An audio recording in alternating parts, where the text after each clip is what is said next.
Brand అనేది మాట్లాడుతది అని తెలియడానికి అంటే తెలుసుకోవడానికి మీకేమైనా బలమైన సంఘటన గాని, ఇన్‌ఫ్లుయెన్స్ గాని ఏదైనా ఉందా అండి? బ్రాండ్ కాదు సార్, మంచి బట్టలు. అదే అండి. మంచి అంటే బట్టలు, నా ఉద్దేశం మన అపియరెన్స్ బాగుండాలి, బాగుండాలి, డబ్బులు కావాలి. నా ఉద్దేశం బ్రాండ్ అంటే ఎవరో బ్రాండ్‌లు చూస్తారని కాదు నా ఉద్దేశం. మనం వేసుకునే బట్టలు లేకపోతే మన బిహేవియర్, మనం వెళ్ళే తీరే అదే ఒక బ్రాండ్ అనేది. అంతే అంతే. అది నేననేది. అంటే అదే ఇంపార్టెంట్ ఇండస్ట్రీలో. ఆ విధంగా మనం ఒక పై స్టేజ్‌కి వెళ్ళాలి అంటే అది చూస్తూ ఉన్నారు ప్రతి ఒక్కరును. ఇప్పుడు మనం మీరు ప్రసాద్ బెహ్రా అనే ఒక వ్యక్తి ఒక బ్రాండ్ అయ్యాడు కాబట్టి సినిమాలు ఇస్తున్నారండి. లేకపోతే ఎందుకు ఇస్తారండి? అవసరం లేదు కదా వాళ్ళకి. ఇప్పుడు సోలో రైటర్‌గా సినిమాలు ఎందుకు ఇవ్వాలి? లేకపోతే మారుతి గారు పిలిచి మిమ్మల్ని డైరెక్షన్ చేయమని ఎందుకు అడగాలి? ఏం అవసరం? సో బ్రాండ్ అయ్యారు. సో బ్రాండ్ అనేది ఇంపార్టెంట్ అనేది ఇక్కడికి వచ్చి ఇండస్ట్రీకి వచ్చిన తర్వాత ఎప్పుడు తెలుసుకున్నారు మీరు? ఎక్కడనే కాదు సార్. ఇప్పుడు బేసిక్గా నేను మార్కెటింగ్ ఎగ్జిక్యూటివ్ చేసేవాడు. ఇప్పుడు కూడా ఇన్షర్ట్ చేసుకొని, ఐరన్ బట్టలు వేసుకొని, షేవింగ్ అలా అలా వెళ్ళాల్సి వచ్చేది.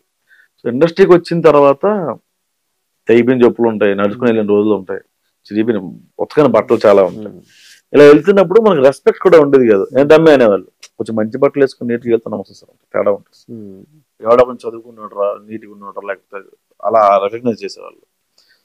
మంచి బట్టలు వేసుకుంటూ వచ్చే రెస్పెక్టే వేరు కదా సార్. పిచ్చోడ్లో కనిపించే అది తెలుసుకోవడానికి పెద్ద ఇండియన్స్. కాకపోతే ఇక్కడ మనం వేసుకునే గ్యాడ్జెట్స్ ని బట్టి డిసైడ్ చేస్తారు అర్థం. అందుకే మీరు అందరూ క్వశ్చన్ అడిగారు ఏంటంటే డీవియేట్ అవుతారా అని. అవుతారు, డబ్బుల కోసం అవుతారు సార్. ప్యాషన్ అయితే ఉంటది కానీ డబ్బులు కావాలి.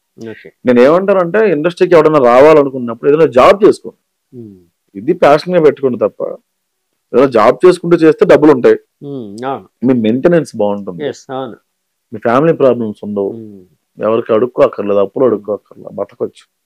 అప్పుడు ఇండస్ట్రీ. ఇందాకలో యాక్సిడెంట్ అన్నారు కదండి, అంటే బైక్ మీద వెళ్తూ స్కిడ్ అయ్యారా ఏంటండి? అది యాక్సిడెంట్ అంటే బ్రేక్ తెగిపోయింది సార్. ఓకే, తెగిపోవడం వల్ల బ్యాగంపేట ఫ్లైఓవర్ మీద పడిపోయారా? కాళ్ళకి దెబ్బలు ఎంత తగిలాయా? తలకి ఇదంతా అబ్బా, ఈ పార్ట్ చాలా లొత్తలు ఉంటాయి బాగా. అవునా? మేజర్ చచ్చిపోతుంది. ఓకే, 99% చచ్చిపోవాల్సింది లక్. అంటే డేలో అండి? అది డేలోనా? మార్నింగ్ 7కి పడిపోయింది సార్. నైట్ 1 o'clock ఎప్పుడు ఆపరేషన్ చేశారు. వరకు తెలుసు, గుర్తులేదు. ఎవరు వచ్చారు? ఫ్రెండ్స్ వాళ్ళందరూ ఎవరైనా వచ్చారా? లేదు సార్, రోడ్డు మీద పడిపోతే ఎవరో తీసుకెళ్ళి వదిలేశారు నన్ను. ఎక్కడ? హాస్పిటల్లోనా? హాస్పిటల్ బయట ఎక్కడ వదిలేశారు. ఏ హాస్పిటల్? యశోద. వదిలేశారు, లేకపోతే హాస్పిటల్ దగ్గర తీసుకెళ్ళి పడేశారు. మా పెద్దమ్మ కొడుకు శ్రీనివాస్ అని, ఆయన మా అన్నయ్య ఎక్కడ జాబ్ చేసేవారు, ఆయనే హాస్పిటల్ తీసుకెళ్ళి తర్వాత అక్కడ నుంచి నిమ్స్కి పట్టుకెళ్ళడం, మా అమ్మగారు ఆరోగ్యశ్రీ కార్డు పట్టుకొని రావడం, అవన్నీ జరిగేది. ఓకే, చావు అంచుల వరకు వెళ్ళి వచ్చారు. సో అదేనా మీ డైలాగ్స్ లో కొంచెం ఫిలసాఫికల్ టోన్ లో ఉండడానికి కారణం? అంటే అదొక ఎక్స్పీరియన్స్ అయ్యి ఉండొచ్చా? చాలా ఉన్నాయి సార్ లైఫ్ లో. మీరు ఇన్ని డైలాగులు రాశారు కదా, మీకు బాగా నచ్చిన డైలాగ్ ఏంటండి? లేకపోతే మీరు ఇష్టపడే డైలాగులు ఏమనుకోండి. ఇప్పుడు రీసెంట్ గా రాసిన దాంట్లో కష్టాలు ఉన్నాయని ఏడుస్తూ కూర్చుంటే కళ్ళ కింద దారి సర్కిల్స్ వస్తాయి కానీ మరి కృష్ణ జరగదు వస్తాయి. ఏది మన కోసం జరగదు సార్, మనమే ఏదైనా చేయాలి. ఎక్కడన్నా బ్యాగ్ తో డబ్బులు దొరికితే బాగుంది సార్ అంటే ఏది మన కోసం జరగదు సార్, మన వల్లే జరుగుతుంది అని అంటారు. చిన్న చిన్నవి చాలా ఇంపాక్ట్ చేస్తాయి అనిపించింది సార్. ఓకే, ఇప్పుడు మీరు షూటింగ్ టైంలో ఎలా ఉంటుందంటే అట్మాస్ఫియర్? ఎందుకంటే దీనికి హంగామా ఉండదు, ఏముండదు, ఇలాగ ఆర్టిస్టులు ఎవరో వస్తుంటారు, వాళ్ళ మీద తీసుకుంటూ ఉంటారు, పంపించేసుకుంటూ ఉంటారు, ఇలాంటిదంతా అక్కడ అట్మాస్ఫియర్ అంతా ఎలా మెయింటైన్ చేస్తారు? నార్మల్ కొంచెం కోపంగా ఉంటాం సార్. ఆడ రావట్లేదు, ఈట రావట్లేదు తింటాం. జేసీ అని నాకు బాస్ క్యారెక్టర్ చేస్తున్నా. జేసీ కొంచెం భరిస్తుంటాడు, కొంచెం భరిస్తుంటాడు. నేను మీతో డాన్స్ కూడా ఓకే, ఏంట్రో వీడికి ఎంత కోపం భరిస్తూ ఉంటాడు. మిమ్మల్ని బాగా ఇన్స్పైర్ చేసిన రైటర్స్ ఎవరండి? జంజాల గారు సార్. జంజాల గారా? ఎక్కువ సిరివెన్నెల గారు దాంట్లో ఆయన సాహిత్యంలో కూడా చాలా బలమైన పదాలు బాగా ఇన్ఫ్లుయెన్స్ చేశారు. మీకు ఒక సాంగ్ ఉంటుంది సార్, మహర్షిలో ఆ అమ్మాయి వాళ్ళ పాపను పట్టుకెళ్ళిపోతా ఉంటాడు. నాకు ఈ అమ్మాయి దక్కలేదు అని మహర్షి పట్టుకెళ్ళిపోతా ఉన్నప్పుడు సాహసం నా పదం రాజసం నా అందులో లైన్ ఉంటుంది, వేడితే లేడి ఒడి చేరుతుందా వేట సాగాలి కదా. వేడితే బతిమలాడితే వేడితే లేడి ఒడి చేరుతుందా వేట సాగాలి కదా, ఓడితే జాలి చూపేన కాలం కాల రాసేసి పోదా అంటారు. అలా చాలా ఇన్స్పైర్ చేశాయి ఆయన. ఇంకొక సాంగ్ లో ఏదో ఉంటది, దేహం ఉంది ప్రాణం ఉంది నెత్తురు ఉంది సత్తు ఉంది ఇంతకన్నా సైన్యం ఉంటుందా అని. ఇది అద్భుతమైన మాటలు అవి. అవి చాలా ఇన్స్పైర్ చేశారు. అద్భుతమైన ఇది. అవును, నిజంగానే. ఆయన లవ్ సాంగ్ లో కూడా ఇలాంటి రాస్తా ఉంటాడు ఆయన. ఒక ఫిలసాఫికల్. ఫిలసాఫీ ఎప్పుడైనా సిరివెన్నెల సీతారామ శాస్త్రి గారిని కలిసే అవకాశం వచ్చిందా మీకు? కలవలేక ఒకటి రెండు సార్లు వచ్చింది కానీ కలవలేకపోయింది. ఓకే. అలాగే త్రివిక్రమ్ గారు ఎలా ఉంటాయి ఆయన డైలాగ్స్ ఏం నచ్చుతూ ఉంటాయి మీకు? ఆయన సింప్లిఫై చేసి రాస్తా ఉంటారు. నన్ను కూడా జూనియర్ దిగుంటారు, నాకు తీసుకోవడం ఇష్టం ఉండదు అసలు. ఎందుకంటే ఆయన కూడా సింప్లిఫై చేసి రాస్తా ఉంటారు డైలాగ్.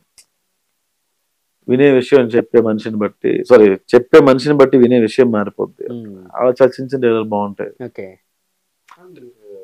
చెప్పండి. ఏదో లేదు నేను మర్చిపోయాను. లేదు ఏదో మంచి సింగర్ అని విన్నానండి. నేను చెప్పారు, నాకు చాలా మంది చెప్పారు. సింగర్ మా కోసం ఒక పాట బాగా పాడండి సార్. నాకు పాటల కోసం అవకాశం వస్తే పాడుకుంటారా? వద్దు అసలు. సినిమాలో అవకాశం వస్తే పాడతారా? లేదు సార్, నేనైతే పాడుకుంటాను. నాకు రాస్తారు, మనకు రాదు అస్సలు వేలు పెట్టి కాల్చుకోకూడదు. అంటే ఎలాంటి క్యారెక్టర్స్ చేయాలని ఇంకా? అన్ని సార్ అన్ని, ఇది అని ఏం లేదండి. ఈ మధ్యన విజయ్ సేతుపతి గారు బాగా ఇన్స్పైర్ చేశారు సార్, చాలా మంది ఇన్స్పైర్ చేశారు. ఏదండి? విజయ్ సేతుపతి గారు హీరోగా, విలన్ గా, కమెడియన్ గా అన్ని చేస్తున్నారు. మంచి యాక్టర్ బయటపడ్డాడు ఆయన నుంచి. అలాంటి క్యారెక్టర్స్ ఏదైనా చెప్తాను థాట్ ఉండే చూడాలి. ఓకే, మీరు ఇప్పటి వరకు యాక్ట్ చేసిన వాళ్ళలోని అంటే మీకు బాగా నచ్చిన కో ఆర్టిస్ట్ ఎవరండి? స్వాతి భీమిరెడ్డి. ఓకే, సినిమాల్లో ఎవరు ఉన్నారు? సినిమాలో ఏ కాంబినేషన్ లో వర్క్ చేశారు మీరు ఇప్పటి వరకు? ఎగ్జాంపుల్ బుట్టబొమ్మ అనికా సురేంద్ర చేశారు, హీరో చేస్తారు. అనికా సురేంద్ర చాలా చిన్న స్పేస్ గానీ.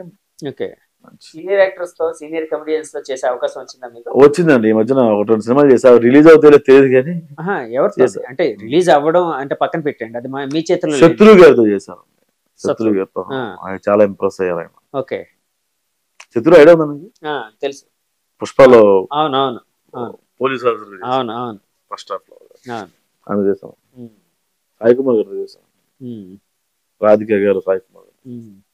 వాళ్ళు ఎవరైనా మీ వెబ్ సిరీస్ ఏం చూసారా? సాయి కుమార్ గారు, రాధిక గారు ఇలాంటి వాళ్ళు చూడలేదు. ఎవరు చూడలేదా? అంటే ఒక వెబ్ సిరీస్ ఆర్టిస్ట్ అని తెలుసా మీరు ఆయనకి? తెలియదండి. తెలీదా? ఓకే, సరే. కంక్లూడ్ చేసే ముందు ఒక మంచి జోక్ తో గానీ డాన్స్ అయితే వేయాలండి మీరు. అస్సలు సిగ్నేచర్ స్టెప్ కూర్చొని వేయండి. కాదు, పట్టేసే విధంగా వేయక్కర్లేదు. నిన్న పందెం కోసం చేశారు, ఇది ప్రజల కోసం చేయండి. ప్రజల కోసం, మీ వీక్షకుల కోసం చేయండి. మీరే పెద్దవాళ్ళు, మమ్మల్ని నడిపించాల్సిన వాళ్ళు. మీరు ఒక మంచి మాటలు చెప్పండి, తీసుకుంటాం. అలా కాదు, మీకు బాగా నచ్చిన జోక్ ఏదని చెప్పండి. ఎవరిదైనా, అది మీది కావచ్చు, ఎవరిదైనా. అయ్యో నాకు అసలు జోకులు రావు సార్, డైలాగ్ రాయమని రాస్తారు కానీ. సో రేపు పొద్దున్న అంటే ఒకవేళ అంటే ఇంకా అవకాశం వస్తే ఎలాంటి సినిమా చేద్దాం అనుకుంటున్నారు? మన చేతిలో ఉందా సార్? నా ఉద్దేశం ఎలాంటి కథతో వెళ్దాం అనుకుంటున్నారు అని. అంటే ఇప్పుడు ఎవరైనా కొంతమందికి ఫ్యామిలీ ఓరియంటెడ్ కథలు రాయాలంటది, కొంతమందికి యాక్షన్ అంటే ఇలా ఏదో ఉంటది కదా, ఒక టేస్ట్ అనేది ఒక ఏడుస్తుంది కదా మనకి. బాగా రగ్గడ్ మూవీస్ అంటే ఇష్టం.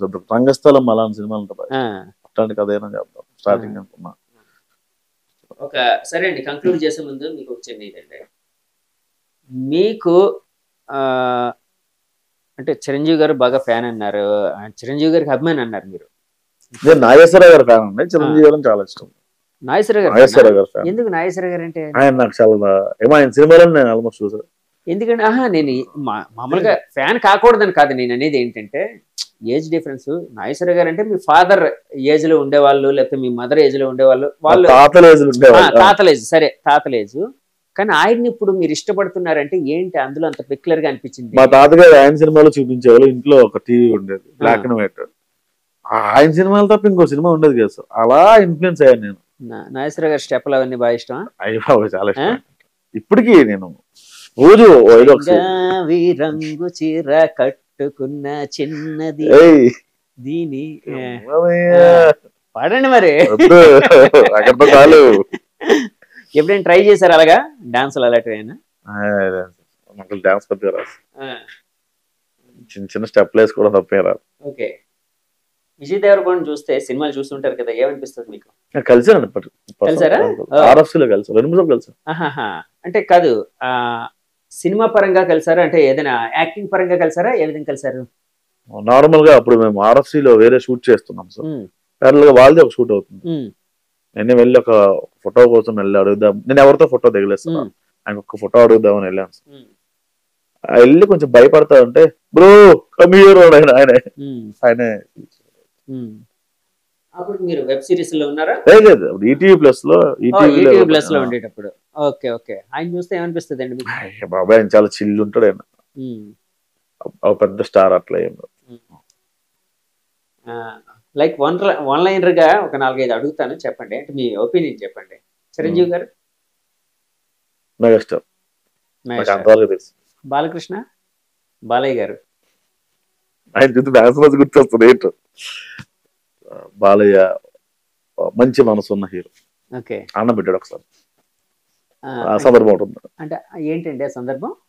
ఇంటికి ఎప్పుడో ఫోటో తీయడానికి అప్పట్లో ఎప్పుడో వెళ్ళాను సార్, 2008-9 లో బాలయ్య గారి ఇంటికి వెళ్ళారు. బాలయ్య గారి ఇంటికి వెళ్ళాను. అప్పుడు ఈటీవీ ప్లస్ లో పనిచేస్తున్నారా మీరు?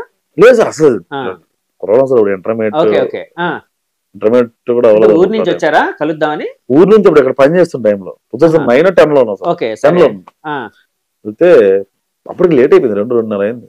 ఉమ్. ఆయన బిర్యానీ తీసుకొచ్చి తినేసి వెళ్ళండి ఇక్కడ నుంచి. అంటే ఆయన ఫోటో కోసం ఒక అభిమానిగా వెళ్ళారు మీరు. చాలా మంది వెళ్ళాం, నాతో అదే, చాలా చాలా మంది వచ్చారు, వాళ్ళందరికీ ఫుడ్ పెట్టించేస్తారు. బిర్యానీ. బిర్యానీ ఆ, అప్పుడు కొంచెం అప్పుడు చాలా మంది హీరోలు ఇంటికి వెళ్ళాం, ఆ, ఎవరు దేకలేదు, ఆ.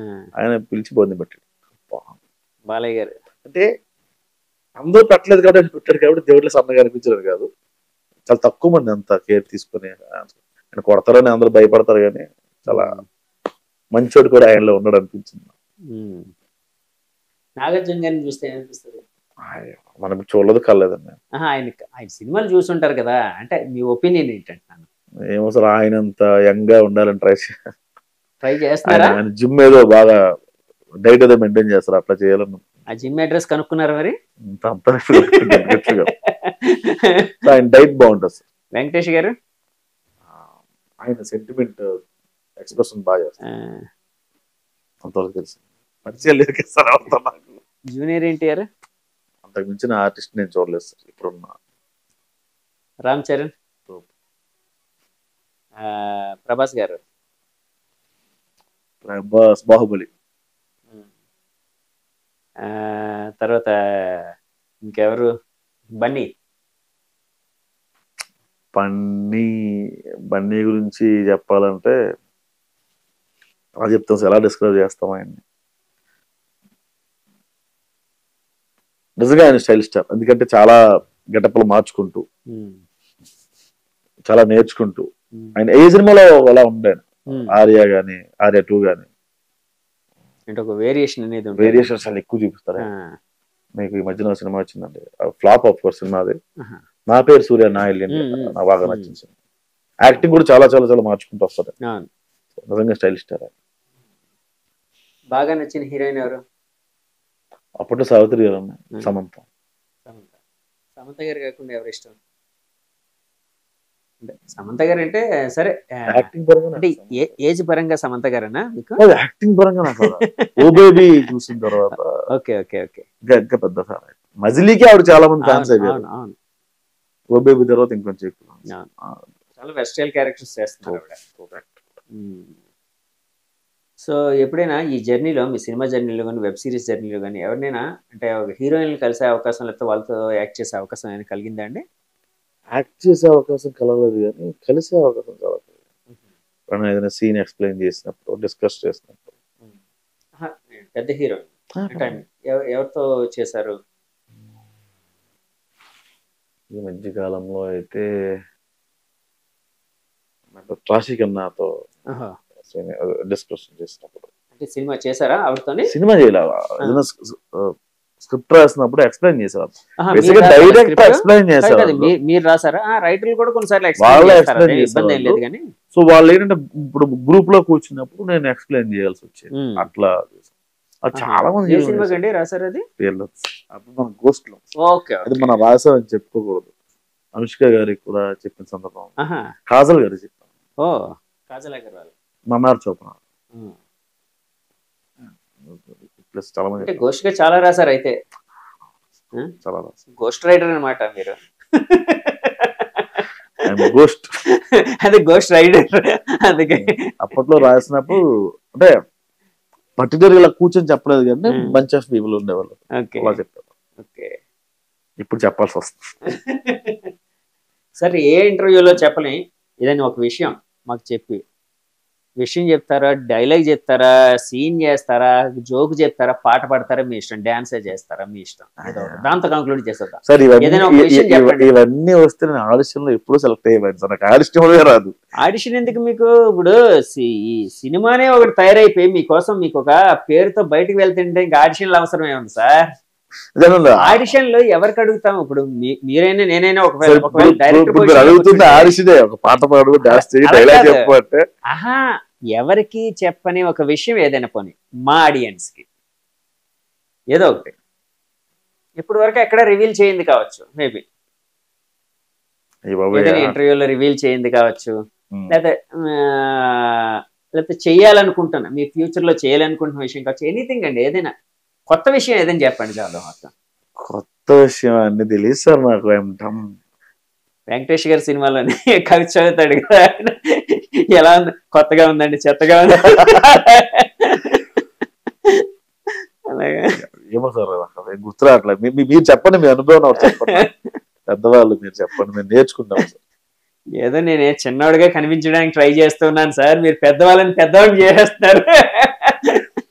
మీరు నేను రంగులే వేసుకోవాలి, ఇంకా నాకు కలర్ కూడా సరిగ్గా వేయలేదులేండి. మీరు చెప్పండి సార్, మంచి మాట. సరే, కంక్లూడ్ చేసాం, తర్వాత చెప్తానులేండి. ఇప్పుడు చెప్పండి. మీరు చెప్పరా? చెప్పండి సార్, చెప్పండి సార్. సరే, నేను చెప్పేది అయితే ఒకటే అండి. అంటే యాక్చువల్గా మీరు ఏదైతే ఇప్పటి వరకు చేశారో మీ వెబ్ సిరీస్లన్నీ చూశాను కాబట్టి, ఆ ఎమోషన్ కానీ అంటే పట్టుకోవడం అంటారు. అంటే ఇప్పుడు ఫర్ ఎగ్జాంపుల్ ఒక్క హీరో ఒక్క దానికి ప్రత్యేకత ఉంటుందండి. ఒక హీరో ఒక రసం, ఐ మీన్ ఒక ఎమోషన్ అనేదాన్ని కొంచెం బాగా పండించగలుగుతారు నవరసాల్లో. మీరు పట్టుకున్నది ఏదైతే ఉందో ఆ ఫ్యామిలీ ఓరియంటెడ్గా ఒక చిన్న ఫన్తో క్రియేట్ చేస్తూ ఉన్నవి ఏవైతే ఉన్నాయో చాలా బాగున్నాయి. అది ఎప్పటికీ వదలదు. ఎందుకంటే అది ఉంటే మిమ్మల్ని చాలామంది యాక్సెప్ట్ చేయడానికి, అంటే ఈ రోజు కాకపోయినా ఇప్పుడు రేపటికి రేపు స్టార్డమ్ వచ్చేస్తుందని కాదు, కానీ మీకు ఒక ప్రత్యేకత అనేది ఏర్పడుతుంది, ఒక రికగ్నిషన్ అనేది ఎప్పటికీ వస్తుంది. నేనైతే మీ పరంగా చెప్పేది అయితే అదే. సో మా ఆడియన్స్ కోసం ఏదైనా చెప్పేసి కంక్లూడ్ చేద్దాం. చెప్పండి, నేను చెప్పాల్సింది చెప్పిస్తాను. చెప్పారా? నాకు బాగా నచ్చిన విషయం చెప్తాను సార్. చెప్పండి సార్. ఆడియన్స్ నుంచి వచ్చే ఒక అప్లాజ్ చెప్తాను. చెప్పండి. మంచి మాటలు నాకు తెలియదు కానీ చాలా మంది ఈ మధ్యన ఎదురవుతున్న వాళ్ళందరూ మా అమ్మగారు మీ వీడియోస్ చూస్తారండి, మా ఫ్యామిలీ అంతా కూర్చొని మీ వీడియోస్ చూస్తున్నాం అండి అన్నప్పుడు చాలా ఆనందం అనిపించింది. మీ వల్ల కష్టం కూడా నాకు కొంచెం ఇబ్బందిగానే ఉంది. ఒక డైలాగ్, ఒక డబుల్ మీనింగ్ రాద్దామన్నా, బూత్ డైలాగ్ రాద్దామన్నా, అబ్బా ఎవరో నాకు కనిపించి మా అమ్మగారు మీ వీడియోస్ చూస్తా అన్నారు కదా, ఇది రాయలేమా డైలాగ్ అని చెప్పిస్తున్న సందర్భాలు చాలా ఉన్నాయా? చాలా అనుకోకుండా అక్కడ డబుల్ మీనింగ్ డబుల్ మీనింగ్ వెళ్ళిపోతుంది, రాయాల్సి వచ్చి చరిపేసినవి చాలా ఉన్నాయి. బూత్ దొరుకుతుంది అనుకున్నప్పుడు చాలా ఉన్నాయి. అదే లేడీస్ అందరూ చూస్తున్నారు. నాకు ఈ మధ్యన ఎవరో కమెంట్ పెట్టారన్న, మా అమ్మ వాళ్ళంతా సీరియల్స్ చూస్తుంటే తిట్టే వాళ్ళం మేము, ఇప్పుడు నీ ఎపిసోడ్స్ కోసం అందరూ ఎదురు చూస్తున్నాం, వాళ్ళని అవుతున్నారు మమ్మల్ని చూసి, అన్నయ్య మా ఫ్యామిలీ అంతా కూర్చొని చూస్తాం అని చాలా మంది. సో అంత పెద్దవాళ్ళు కూడా నా వీడియోస్ చూస్తున్నారు, బ్లెస్ చేస్తున్నారు. అది బాగా ఆనందాన్ని ఇచ్చింది సార్, అలాగే భయం కూడా ఇచ్చింది. రెస్పాన్సిబిలిటీ పెరిగిపోయింది. అంటే నేను చిన్నపిల్లల్ని సాటిస్ఫై చేయాలి, పెద్దవాడిని కూడా నవ్వించాలి అంటే బూత్ తోర్లు కూడా. అఫ్ కోర్స్ బాడీ షేమింగ్ చేయకూడదు సందర్భాలు తప్పట్లేదు. జోక్ అనేది ఏదో ఒక రూపంలో చూపించాలి, తప్పదు కదా సార్. ఎందుకంటే ఈవీవి గారు, ఐరన్ లెగ్ శాస్త్రి గారు క్యారెక్టర్ పరంగా అంటే ఆయన ఆకారం పరంగా ఒక డైలాగ్ రాశారు, ఐరన్ లెగ్ అని ఒక క్యారెక్టర్ క్రియేట్ చేశారు. అది ఇంకా ఒక ఆయన యాక్చువల్గా ఆయనకి ఎంటైర్ కెరీర్ నే డ్రైవ్ చేసింది. చాలా మంది అలా వచ్చింది. అలాగా ఇంకా తప్పదు, కొన్నిసార్లు తప్పదు కాబట్టి కానీ అంటే నాకైతే ఒకటైతే మంచి విషయం అనిపించిందండి. అంటే మీ అభిమానుల వలన మీరు మంచి కామెడీ రాయడానికి ఇంకా ముందుకు వెళ్తున్నారు అనేది చాలా మంచిగా అనిపించింది. అంతే కదండి. ఒక బాధ్యత అనేది అంటే వాళ్ళు ఎక్స్పెక్ట్ చేసేటట్టు మనం మంచి కామెడీ ఇవ్వగలగాలి, హెల్తీ కామెడీ ఇవ్వగలగాలి, వల్గారిటీ లేకుండా చూసుకోగలగాలి అనేది ఇంకా ఎక్కువ మందికి రీచ్ అవుతుంది. ఒక హెల్తీ ఎంటర్టైన్మెంట్ ను కూడా ఇస్తుంది కదా. అదైతే చాలా మంచి విషయం అనిపించింది. సో యాక్చువల్ గా చాలా విషయాలు అయితే పంచుకున్నారు, కానీ నాకు ఎందుకో పెప్ప అనిపించలేదు సార్. పెప్ప అనిపించలేదు. నాకు ఎందుకు అనిపించలేదు. ఒక పని చేస్తాను, నిల్చొనే ఉందాం. నిల్చొనే ఉందాం. నేను మూమెంట్ ఇలా చేతులతో ఇస్తాను. ఆ మూమెంట్ సిగ్నేచర్ స్టెప్ నా దాంట్లోని ఇంటర్వ్యూలో సిగ్నేచర్ అనేది ఒకటి ఉండాలి. నిషాని స్టెప్ వేద్దాం ఒక్కటి దాంతో కంక్లూడ్ చేసేద్దాం. సరే ఇద్దరం ఇలా నిలబడి ఇలా అందాం. జస్ట్ ఇలా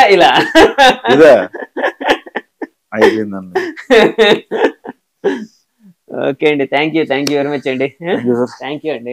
సో యూట్యూబ్ లో తనకంటూ ఒక ప్రత్యేకత సంపాదించుకుని ఎంతో మంది హృదయాలను గెలుచుకున్న ఒక మంచి కామెడీతో ఒక మంచి వెబ్ సిరీస్లు తీస్తూ తనే రాసుకుంటూ తనే డైరెక్షన్ చేస్తూ తనే యాక్టింగ్ చేస్తూ అండ్ వేరే వాళ్ళకి ఛాన్స్ ఇవ్వకుండా ఆయనే యాక్టింగ్ చేసేస్తూ ఒక మంచి గుర్తింపు పొందిన ప్రసాద్ బెహ్రా గారు మనతో చాలా విషయాలు పంచుకున్నారు.